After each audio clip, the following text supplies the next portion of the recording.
Quizá así se veían las pesadillas de los pintores renacentistas. Hola, yo soy Yae. En este canal hablamos sobre música, pintura y arte en general, y hoy vamos a conocer la obra del pintor Nicolas Amori.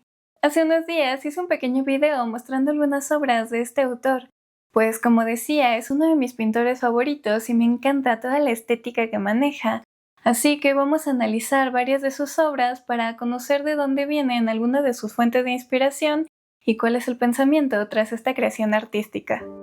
Samori cuenta en una entrevista que desde muy pequeño siempre sintió cierta obsesión al observar, ya sea una pintura, escultura o dibujo, ya que esto despertaba en él una emoción que ninguna otra cosa le generaba, ni la música, la lectura o algún deporte, pues detrás de estas obras había algo más que le atraía, un enigma. Así que no sería raro que años más tarde él terminara dedicándose a la pintura y escultura. Nicolas Amori nace el 13 de mayo de 1977 y en 2004 se gradúa de la Escuela de Bellas Artes en Bolonia, Italia, y es justamente aquí donde él empieza a trazar su camino, pues dentro del estudio del arte encontraría dos corrientes artísticas que marcarían por completo su obra, el Renacimiento y el Barroco.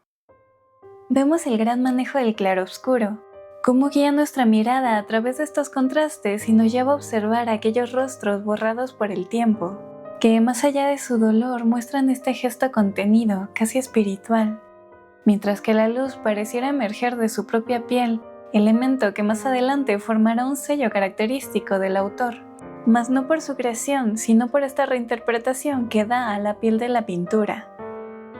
Como veremos, en muchas de sus obras retoma pinturas de estos periodos y dentro de la visión del propio artista nos dice que sus obras no se inspiran en nada, sino que son copias con un destino trastornado, cronogramas que intentan no mirar nada recordándolo todo. Si bien muchas veces hemos hablado del arte como forma de trascendencia, casi como si se tratara de la inmortalidad del artista, él busca ir en contra de todo esto y nos genera obras que parece que están a punto de destruirse, como si nos retratara el paso del tiempo. Y veremos que dentro de su obra este aspecto va evolucionando al pasar de los años, interviniendo cada vez más los materiales que utiliza para sus creaciones. La primera obra que conocí de Nicolas Amori fue esta de aquí, y todavía recuerdo lo mucho que me impresionó. Ese brazo extendido que si bien pareciera que simplemente le ha dejado caer, llama la atención por toda la musculatura que nos dibuja, como si en realidad estuviera en tensión, y a su vez la mano nos da un poco esta actitud de súplica o petición, mientras que la otra nos señala el pecho como hablando de su interior. Sin embargo, para mí en ese momento recuerdo que me despertó una gran sensación de asfixia, ver aquel rostro que, más que una pintura, pareciera una escultura sin terminar, como si nuestro personaje se hubiera quedado petrificado.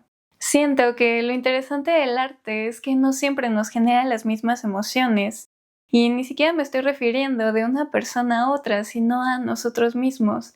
Fácilmente esta obra la conozco hace más de 7 años, y con el tiempo siempre termino regresando a ella, pero en cada ocasión con emociones muy distintas. Quizá en este momento tengo un enfoque muy diferente y el propio hecho de buscar sumergirme aún más en la historia de esta obra también me ha permitido poder observarla desde otras perspectivas. Y es que, como decía, Samori replica obras de grandes maestros de la antigüedad, y probablemente uno de sus favoritos sería José de Ribera, pintor español nacido en 1591. Como es propio de la época, muchas de estas obras harían referencia hacia temas religiosos.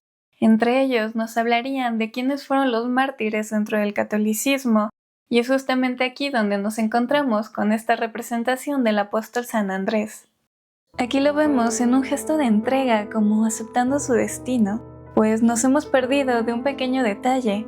Es que a su costado, justo hacia donde señala la mano, hay una cruz, ya que este será el martirio que deberá sufrir, ser crucificado. Sin embargo, parece que sus ojos ven más allá de todo esto, pues al elevar la mirada nos muestra un semblante como si estuviera en medio de esa comunicación divina que le permite aceptar su destino. Y si bien vemos en su rostro estas arrugas que le dan tanta naturalidad a la piel, en aquel gesto no refleja ningún temor. Pero aquí Samori nos quita toda esa comunicación, vemos este rostro incompleto, pesado, y dentro de esas cuencas vacías ya no encontramos esa mirada de esperanza o resignación. Y aquí ya la luz dorada que nos invadía en el cuadro de José de Rivera pareciera enfriarse, pues como bien lo dice el autor, durante el Renacimiento son estos pequeños rayos de luz los que nos representan lo divino. Sin embargo, en aquel cuadro de Samori da la sensación de que nos hemos quedado estancados en aquella escena por tanto tiempo que la propia luz se ha desvanecido. En muchas de sus obras encontraremos estos rostros desdibujados, desconectándonos por completo de la mirada, pues los ojos son un elemento que ya no está presente, y justamente dentro de sus entrevistas, que al final les dejaré linkeadas, él ocupa un término bastante interesante, pues se refiere a la tiranía de la mirada. Y profundizando dentro de esta palabra, Nicolás Samori nos está hablando de cómo es que la mirada lo rige todo, y tiene sobre nosotros un poder absoluto. Es por ello que rompe con este factor tan determinante dentro de sus obras, buscando así que observemos la pintura desde otras perspectivas. A la vez que refleja algo muy propio de él, pues menciona que la mayoría de las veces le es muy complicado ver a la gente a la cara, y no solo eso, sino que también le es difícil recordar estos rostros, mostrándonos también esta desconexión con un elemento que para la mayoría sería algo tan relevante. Si bien Nicolás Samori retoma una gran cantidad de obras pertenecientes al Renacimiento y al Barroco, sus referentes van mucho más allá de estas épocas, y probablemente uno de los que más inspira un cambio dentro de su estilo pictórico sería Lucio de Fontana, un artista plástico que realiza sus obras a partir de cortes sobre el lienzo. Y es aquí donde la visión de Samori busca mostrarnos esa parte que nunca se ve de las obras de arte, pues en realidad es un poco extraño preguntarnos qué hay más allá de esa capa externa de pintura, así que mediante un bisturí elimina cuidadosamente esta capa como si se tratara de una fina piel. Así que pasa de estas obras donde ha comenzado a desdibujarnos algunos rasgos, hasta llegar a despojarlas de aquello que nosotros consideraríamos básico dentro de una obra de arte. Y aquí cito otra entrevista realizada a Samori donde él nos dice: mi atención se centra en los últimos instantes de una obra, cuando se imprime en ella una forma de belleza agotada, al límite. Me gusta llevar la imagen hasta el punto de ruptura, poniendo su forma en peligro. Y creo que el mejor ejemplo para esto sería esta obra de aquí, pues es una silueta que la mayoría de nosotros tenemos grabada en la mente, ya que casi siempre se hacen referencias a esta obra, que sería La Última Cena de Leonardo da Vinci. Aquí nuestro pintor nos dibuja cuál hubiera sido el posible destino de esta obra de más de 5 siglos de antigüedad si no se le hubieran tenido los cuidados necesarios, que ya de por sí ha sido muy difícil mantenerla en pie hasta nuestros tiempos. Aunque si quieres saber un poquito más de esa historia, te recomiendo que veas este video de acá. Sin embargo, aquí hay otro detalle bastante importante, y es que la figura central de esta obra ha sido desprendida del lienzo. Y aunque aún podemos ver aquella escena desenvolverse, justamente nuestra mirada se va a este espacio vacío y vemos cómo por debajo están los restos de pintura que habían conformado esta imagen. Y nuevamente, retomando al autor, es justamente esto lo que él busca: acelerar este proceso de degradación de las imágenes, creando algo tan frágil que pareciera que hay que tener cuidado para que no se desmorone frente a nuestros ojos.